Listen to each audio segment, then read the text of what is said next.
Olá pessoal, tudo bem? Um grande abraço para você ligado aqui no Mestres da História, em conexão com o LAC Concursos, o nosso parceiro, que nos dá toda a infraestrutura necessária para gravarmos nossos vídeos aqui no YouTube. E para desespero da concorrência, Edenilson Moraes está na área e se derrubar é pênalti. E eu já vou pedindo para você deixar o seu joinha aqui no vídeo. E se você é novo aqui no canal, se inscreva para a gente bater a nossa meta de chegar a 50 mil inscritos o mais rápido possível. E a gente está com a nossa nova temporada de videoaulas aqui no YouTube. A galera pediu, então a gente está trabalhando também com história geral. Durante muito tempo, o nosso canal se notabilizou com história do Brasil e também com história de vários estados brasileiros. Agora a gente começa uma nova fase, onde vamos trazer também uma série de aulas de história geral. Você pediu, então agora a gente vem com a nova temporada das videoaulas do Mestres da História. E hoje o nosso tema diz respeito à República de Weimar, que existiu na Alemanha após a Primeira Guerra Mundial. Você se lembra muito bem que a gente já trabalhou sobre esse assunto aqui no canal. A Primeira Guerra Mundial ocorreu entre 1914 e 1918 e envolveu, de um lado, a Tríplice Aliança, que inicialmente tinha a Alemanha, Áustria-Hungria e Itália, e a Tríplice Entente, composta pela França, Rússia e também pela Grã-Bretanha.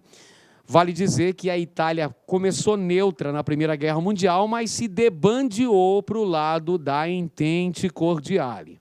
Pois bem, a Alemanha foi a grande responsabilizada pela Primeira Guerra Mundial. Ela foi derrotada. E não apenas isso, ela foi humilhada ao final da Primeira Guerra Mundial. Ruiu, literalmente, o Império Alemão. O denominado Segundo Reich chegou ao seu final. O Kaiser Guilherme II renunciou. Então começa uma nova fase na história política alemã, chamada de República de Weimar, porque era sediada na cidade de Weimar. E quem estava à frente do governo alemão durante este período democrático liberal era Paul von Hindenburg, era o presidente da República de Weimar, o presidente da Alemanha durante o período entre 1919 e 1933. A República de Weimar foi, portanto, um período democrático e liberal, um regime presidencialista na Alemanha. Os sociais-democratas se instalaram no poder lá na Alemanha após a Primeira Guerra Mundial. São eles, justamente, que assinam o Tratado de Versalhes. Perfeito? É um período democrático da história alemã, com grande criatividade intelectual e artista. Olha só, um período de grandes avanços na pintura, no cinema, na música, um período de grande efervescência cultural na Alemanha. Mas, ao mesmo tempo, a República de Weimar foi também um período de fraco controle das forças militares e policiais. É por essa razão que, nesta fase, nós tivemos o surgimento de milícias paramilitares, a exemplo das seções de assalto do Partido Nazista, que surgiram no período entre guerras.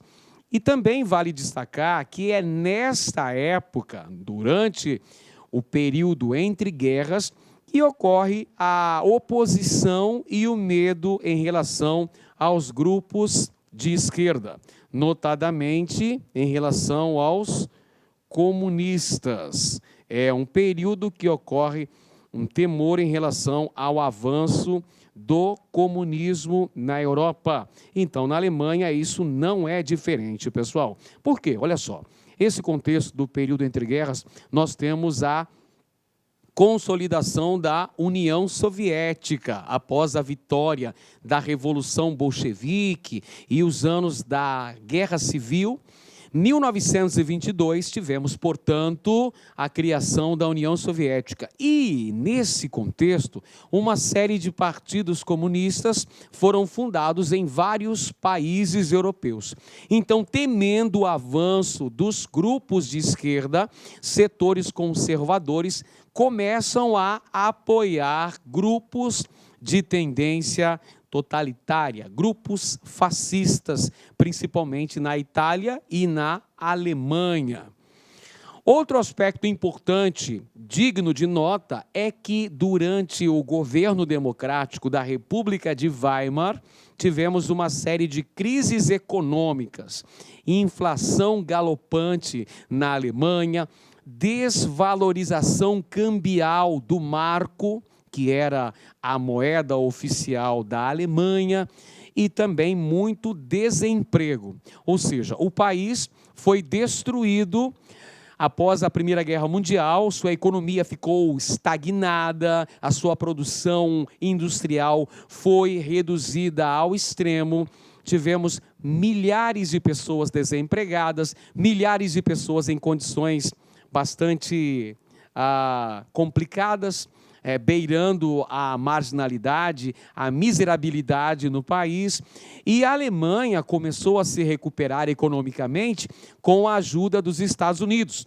Afinal de contas, os Estados Unidos, que emergiram após a Primeira Guerra Mundial como principal potência capitalista mundial, financiaram a reconstrução econômica da Europa. Porém, quando eclodiu a crise de 1929, a partir da quebra da Bolsa de Valores de Nova York, evidentemente que os Estados Unidos repatriaram esses investimentos. Então, no caso, a Alemanha acabou mergulhando numa crise sem precedentes, com hiperinflação, com desemprego em níveis extremamente alarmantes. Então, tudo isso contribuiu para o colapso da República de Weimar. Além disso, meus amigos, é importante destacar os sentimentos de humilhação e derrota que eram partilhados pelo povo alemão.